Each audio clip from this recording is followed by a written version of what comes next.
Looks like a regular Raggedy Ann doll. That's the frightening part about it. The nurse was about 28 years old who received it for her birthday. And you know what? The nurse liked dolls. Women like to play with dolls or have them. She treats it like a regular doll, puts it on the couch. She said, I'm going to buy a bracelet for it. So she put a little bracelet that says Anna on it. That's the bracelet? Yeah, that's the actual bracelet. Oh my god.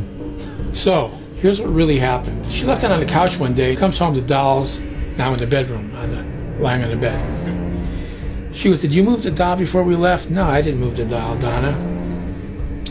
So they don't think too much of it at that point. But it kept happening. They leave the doll on one end of the couch. They come home, it's on the other end of the couch. They leave the doll with the legs crossed. They come home, the legs are uncrossed. Now they're thinking, wait a minute. Maybe the superintendent is playing a trick on us. He was a young guy. Maybe he's trying to scare us, do a trick.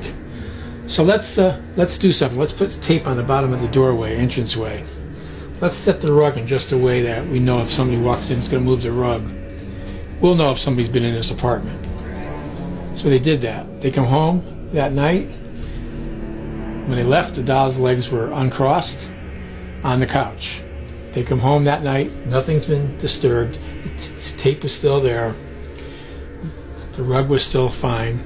The doll is now in a different location, and the legs that were uncrossed are now crossed. Now they're freaking out a little bit because several nights later, they found a piece of parchment paper, and written in crayon was the words, "Help us." What? The next night, another parchment paper with crayon, "Help me." And they looked at each other and said, what's going on here? We don't have any parchment paper or crayons in the house. What is this? All right, so one day they're at the breakfast nook. Now they're getting a little nervous though about this situation. See those two flimsy arms? They're all made of rags, right? It's called this Raggedy Ann doll, right? Those two flimsy arms levitated onto the table of the breakfast nook. What? And the girls looked at each other. They were intrigued. They were more intrigued than they were scared at this point. They're like, you know what? That doll's trying to tell us something. One of the nurses says to Donna, she says, I know a psychic. Why don't we have a seance and find out what this doll wants? That was her first mistake. That night they had a seance with the psychic. The psychic concentrates. First thing the psychic says, there was an accident outside your apartment. A young girl was hit and killed. She was about 7 years old. Her name is Annabelle. And she's in your doll. That's what she said. What? The nurses believed it. Because it's a psychic after all. She knows Right. what she's talking about. She's our friend. She was one girl's friend. So now they start calling her Annabelle. I think they bought the bracelet after and called it Anna. They can only find Anna. And so now they're really treating her like okay, this is just it's a human entity in there. That's why she's moving around the house. I'd say within 3 weeks, Lou, who was a fiance of Donna, he used to stay there a lot. He's lying on the couch sleeping. At the other end of the couch is Annabelle. Suddenly he wakes up with a start, and he's sweating. He's hyperventilating. Yeah. He's going like this, like that. What's the matter, Lou? What's the matter?